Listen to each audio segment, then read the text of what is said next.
Welcome to the Sales SOS podcast, where we answer your sales distress calls. I'm Liz Hyman, and each week I'm joined by your crew of seasoned sales experts who have navigated these waters and come out victorious. So if you're ready to turn your sales distress into sales success, you're in the right place. Let's dive into today's topic. Welcome to the Sales SOS podcast. I'm Liz Hyman, your host, and I'm here with Mike Simmons, Renee Bigelow, and we may have Daryl Prell and Brent Hillman drop in on us while we're talking. So if you hear different voices, that's who that will be. And we're talking about scaling. In this series of episodes, we've been talking about scaling. How do you scale a sales organization without ending up with utter chaos? And there's something innate in scaling that brings about chaos, but what can we do to minimize it? And I think that the next logical place to go is if I am going to add several new salespeople or a lot of new salespeople, what worked for 1 or 2 or 3 salespeople isn't going to work for 5, 6, 10, 20, 30 salespeople. Because when you have a couple of salespeople, if everybody doesn't do everything exactly the same way, you tend to be able to compensate for that. When you have a number of people, 10, 20, 30 people, who don't have guide rails, who don't have clear accountability, who don't have clear process to follow, the chaos multiplies as the number of people that you add increases. And it really, I feel like the chaos becomes exponential. I don't know if you guys, and Mike is nodding his head. Yes, it becomes exponential. And it's what I hear from my clients. I've added a bunch of new people and it's chaos around here. Nobody knows what anybody's doing. So what we want to talk about now, and what my question to the crew is, what processes, guide rails, accountability systems do we need to put into place as we add new salespeople, as we're scaling and we're growing? So Go ahead. Okay, wait. For those of you who haven't been with us before, we have a larger crew than this, but the 3 people that are on this session right now, Mike, Renee, and Liz, me, we are your process people. We love process. And so Renee and Mike can't decide who gets to talk first. So I'm going to let Renee talk first, and then I'm going to get Mike up here.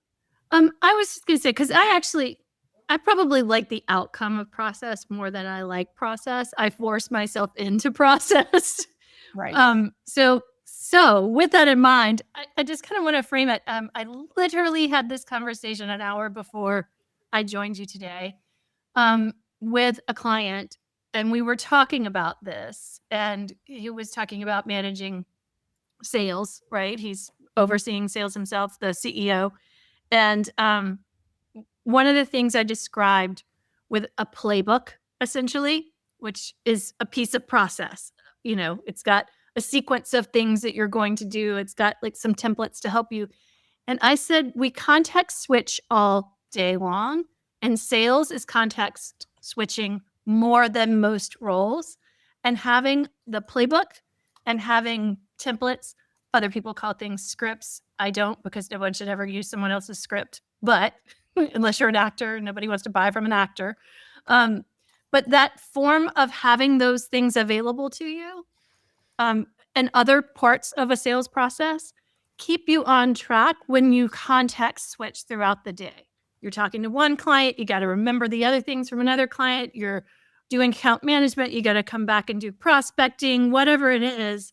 Having those things in front of you allow you to context switch much more effectively and efficiently. And that's just kind of what I'll put as a frame to talking about process. The thing, this is not a super surprise for anybody who's listened to these for long enough. The thing that I would make sure that you do as you go through this is first, let's make sure we define what process is. What does the word process mean inside our organization?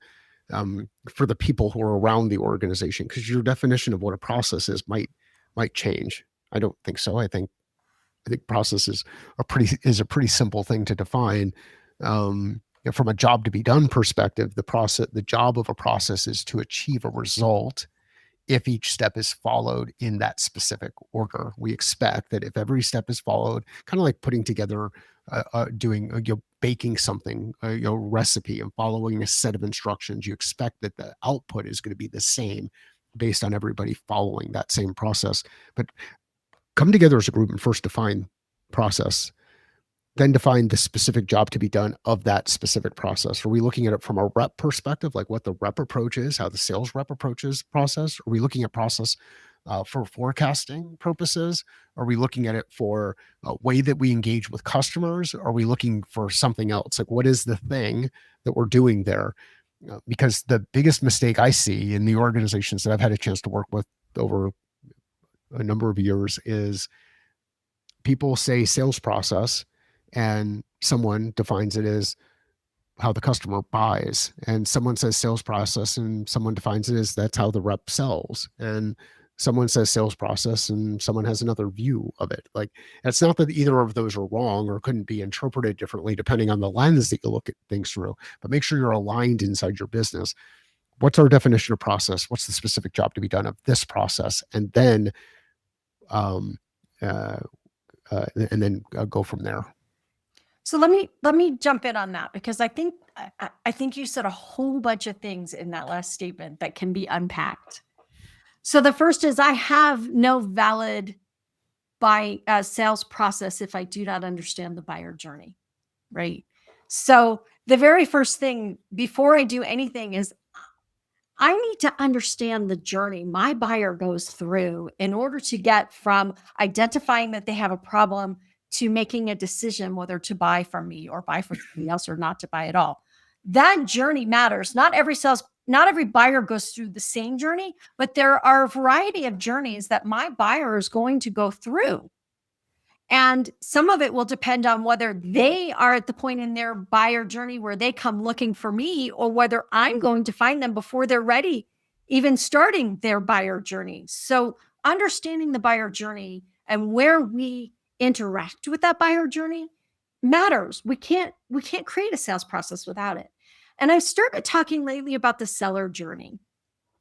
There's a sales process that the seller follows, but there's a journey that they go on with the buyer, right? They're going on a unique journey together and unraveling this problem, solving this problem, climbing this mountain, slaying this dragon, whatever it is that we're doing, we're on a journey with our buyer.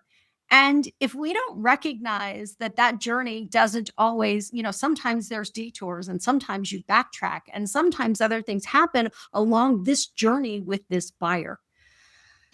The next thing is to think about this process, which is a much more structured kind of word, right? A process has guide rails and definitions and agreement on how it works, what we will do when, how we will do it, what steps can't be missed, what information must be gathered, what things must be approved. These are processes that often check boxes that need to be addressed in order to successfully close a deal, because if we leave out important steps, that deal may not close, or the deal may close and a disaster of a delivery may result because we didn't follow the steps.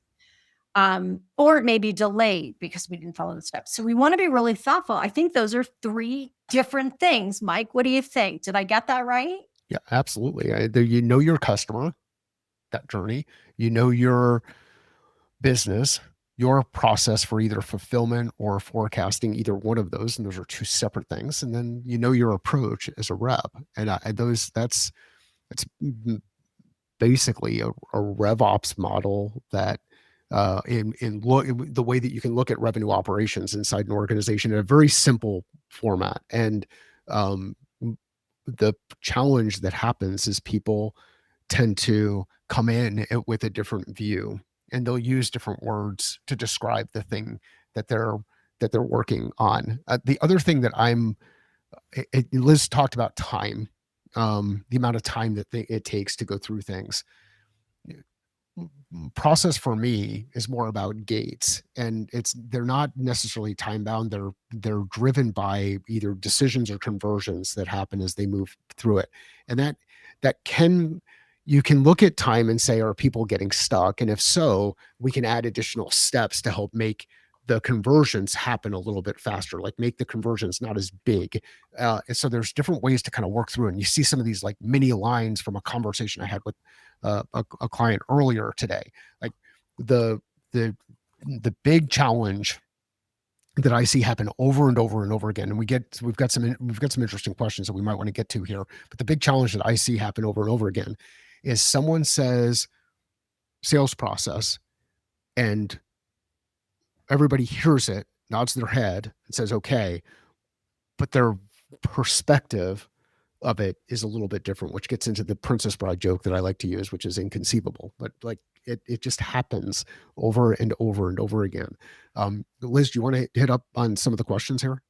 I do. Before I do that, though, I want to say one thing, and that is that this agreement on definitions, on order, these things matter. In fact, I spoke with a client the other day who I had worked with in the past, and they merged with another company, and we got everybody to agreement on what are the stages, what are the definitions, what happens, when does it happen, what does it mean, how does it move. We got all of that in agreement, and they added 2 sales teams together, and suddenly none of that was true. There was no agreement anymore. So it's really important. We have a guest asking us questions, so I want to jump to those really quickly. One of the questions that he asked was, does process have to change every 6 months, or do playbook versions change? So before I can answer that, though, Mike, the difference between a playbook and a sales process. Well, process is a series of things that happen in a specific order to achieve a outcome. Like that's process. Playbook is a combination of, could be a combination of processes and tools. Your ultimately your operating system, revenue operating system that you apply. So you might apply specific plays or apply specific tools. Sometimes people look at specific calls as plays. The quickest way to go and distinguish between playbook and process, I think, is to look at American football and think of what Bill Belichick would say relative to trusting the process and building the team. But then you have a playbook where you run specific passing plays versus specific running plays inside that operating environment. And everybody on the team knows what their role is in that specific play. What's their specific job to be done? And by doing their job well and focusing on their job, which is part of how Belichick operated that team, or at least what they've said about how he operated that team, then you've got people who are moving toward the same objective, have an understanding of where they fit in that thing, and they can get those things done. So that's how I would distinguish the difference between process and playbook. What do you think? I think that's pretty close. Renee, do you have anything to add on that? Yeah, playbook is just one, essentially, right? It's one process. You have inside of larger processes, you're going to break things down into bites, right? And in most places, I'm not saying I couldn't be proven wrong that there are exceptions to this, but in most places, you're going to have multiple smaller processes that you could call a playbook that fit in a larger process. So it's just, how do you eat the elephant one bite at a time? A playbook is probably one of those bites, right? And it's used, as Mike said, in certain situations. And we pull this one out for this and this one out for this. We're all focusing on this quarter. This is the playbook for this priority.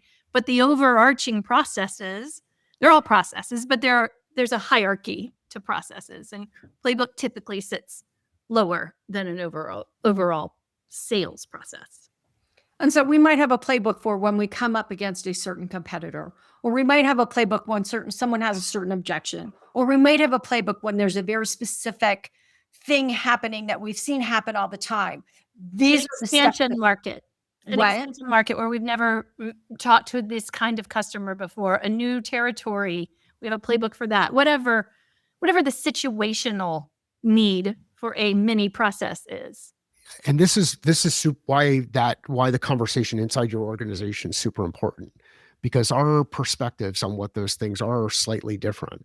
I would describe what Liz and Renee are talking about are the specific plays that put into the playbook, and the processes and the plays combined create the broader playbook. That's my definition. It doesn't mean it's right. Like that's the But this is super important because it's one of my struggles when somebody says, I want a playbook. And everybody has such a different idea of what does that mean? Do you want me to tell you what words your salesperson's going to say in each interaction? What people means something different. So let's back up for a second on one of the questions that was asked then was how often do we need to iterate our Can I add one more thing just on that? On that. Oh, and it's super quick. Liz hit the nail on the head with the what does that mean question. And we don't ask it enough, meaning when people use a word, we don't ask, what does that mean to you? And it frustrates some people on the other end when they get that question, because for me, when I ask the question, I'm not asking the question because I think you're an idiot.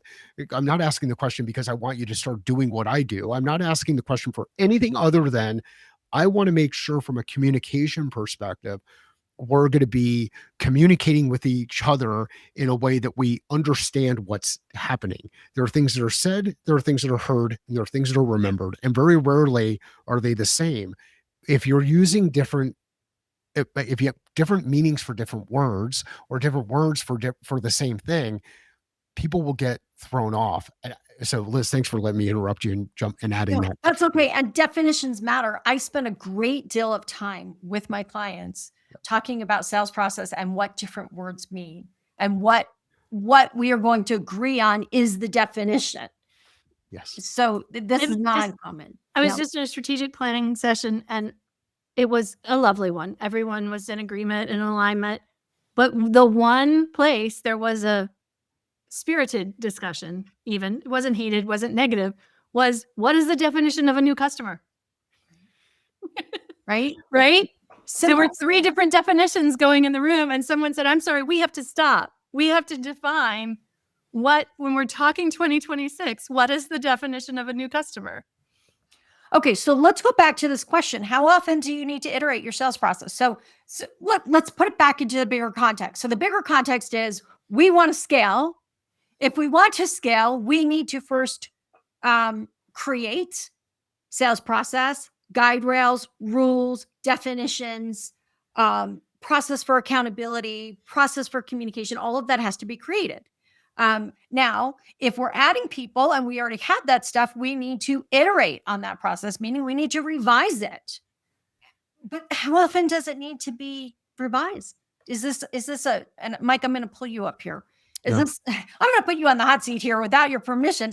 Is this something that happens every 6 weeks? I go into companies where it hasn't changed in 10 years, which is a little too long to just assume things haven't changed. But how often do you really have to change the sales process or the sales playbook?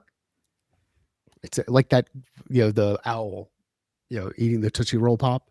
Yeah. How many licks does it take to get to the center of a Tootsie Roll Pop? We just showed our age. What's that? We just showed our age. Oh, it's fine. The wrinkles and the gray hair show it a little bit faster, at least on my end. If at any point in time you're not achieving the results you want to achieve, then go in and start to look at where are the gaps, where are the breaks, what's changed, where's there an opportunity to think a little bit different, do it a little bit different, be a little bit different on that side. So it's not a specific time piece. I do think it's helpful to continue to look at your KPIs to determine, are they trending in the right direction? Has something changed significantly? If so, then let's go a little bit deeper. And I look at KPIs on a daily basis. Yet I'm not making decisions on what to do on that stuff on a daily basis. For me, if I'm ever implementing something new, I like it to go through at least 3 sprints, and 3 sprints are 2 weeks. 3 sprints is 2 weeks. So a 6-week period before starting to make an adjustment, potentially as many as 6 of those sprints. So 90 days. But I don't think any of this is really, there's no hard and fast rule on how often process should change. It's more about, are you actually achieving the results that you're looking for? If so, keep going. If not, then maybe it's time to adjust or iterate. I have a refinement that I can offer around some of that, because I agree with Mike. It's situational, but I've worked in enough scaling organizations. Since we're talking a lot about scaling today, I'll offer this as a tip. There are two times particularly in fast scaling organizations. If you are fairly stable and you aren't making lots of changes in your business and everything, annual tends to work pretty well, right? However, if you are scaling and you are adding anything along the way, new process, new department, new people, new tools, lots of customers, you're going to need to scale. You're going to need to review your processes because you're literally building the plane while you're flying it, right? So you're going to need to review them a lot. And in most scaling organizations, you're doing some form of quarterly review. And I would say it at least warrants a good hour review, like where you're going through and just saying, does anything pop out at me? It doesn't match today like it did in the last quarter. And then the second time is when you add something, you should stop and do that same hour. So if you're breaking off account management, and I use this one because it's so common, right? Breaking off account management and sales, right? To customer support or customer service or customer success or anything where you're breaking these things out, right? That's a good time to review process. If you're adding new salespeople, this is a good time to review process because you may be changing somebody who did one role, maybe doing something else. If you're adding in ops, if you're adding technology or tools, right? Those are really good moments. So in a fast scaling organization, those are the two that I say at least warrants a quick review of, do we need to address this or can it keep going? And so I've got one sort of final piece on this, and that is that we have to remember why we have a sales process. We have to remember why we are doing this, and we're doing it for a couple of reasons. One is we want everyone in the organization speaking the same language, doing the same things. If everyone is doing something different and using different terms to mean different things, as a manager, as an owner, as a CEO, as a CFO, I have no way to understand what is really happening.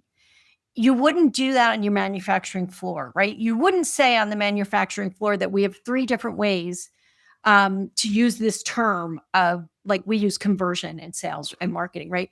Everybody uses that word differently.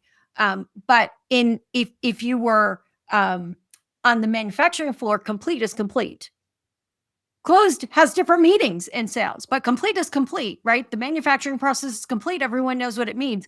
That this step 1 is done. Everyone knows what that means. But in sales, we don't have that. So if we don't have a common language that we're all sharing, as a leader, I have no visibility into what's really going on. The second thing is that I want to create tools that support my sales organization. I can't do that if we're not all using the same language, doing the same things, following a similar process or the same process. How do I create tools to support them? How do I create metrics to measure? How do I predict results when I don't even know what language? What does it mean if it's in this stage in the funnel and I don't know what that means for 3 different salespeople? I don't know how to predict what the revenue is going to be 6 months from now. So we're doing this so that we can communicate, so that we can predict, so that we can hold people accountable, so that we can manage what seems unmanageable, and we can get an expected outcomes. Now, sales is always somewhat unpredictable, but the better we can be at using the process and the system and the languages, the more predictable it can be. Liz, can I just yes and? Yes, and go ahead. This is just Renee from the marketing point of view. I have to yes and, because I think you just outlined that so well from the executive and the sales internal point of view. I'm going to yes and from the external point of view. If you don't have a good process that you are moving people through, it is going to kill your brand. Let me explain. If every single customer has a different experience with your brand is schizophrenic, right? If they can't recommend to someone else that they're going to have the same experience, or if one person has a so-so experience, one has a horrible experience, one has a wonderful experience, you're getting mixed signals out in the market about your brand. So part of having a process is to make sure that you can ensure at least a minimum level of experience and somewhat standardized experience that becomes associated with your brand. So we talked about the buyer journey and the seller journey. And when we're doing process, we're matching these 2 things up and wrapping our brand around it, what it needs to fit for the company and the product and everything else, right? The reason for that is so that people have a good experience, no matter which side of that journey they're sitting on. Yeah. And I just went through that with my cable company, where one person told me that there was no way to help me, and somebody else said, once I decided I was canceling, they said, "Oh, we could have done this for you." I said, "Well, this is a brand problem, right?" And this proves it. You're on a podcast talking about how a negative experience with their brand, even though you ended up with a positive experience. No, I ended up with another company. Well, I mean, someone said, "Oh yeah, you can do it." We can't. After I had already made the decision to leave. Yeah. But Sure. even then, you still would have talked about the negative. Right. So the other thing that we want to do with the sales process that is really critical, remember, is that we're measuring momentum. We want momentum, and we're measuring momentum, and it helps our salespeople know when they're successful in creating momentum. Okay, we are going to wrap up this episode of the Sales SOS podcast talking about scaling and how process and systems and accountability help us to scale more effectively.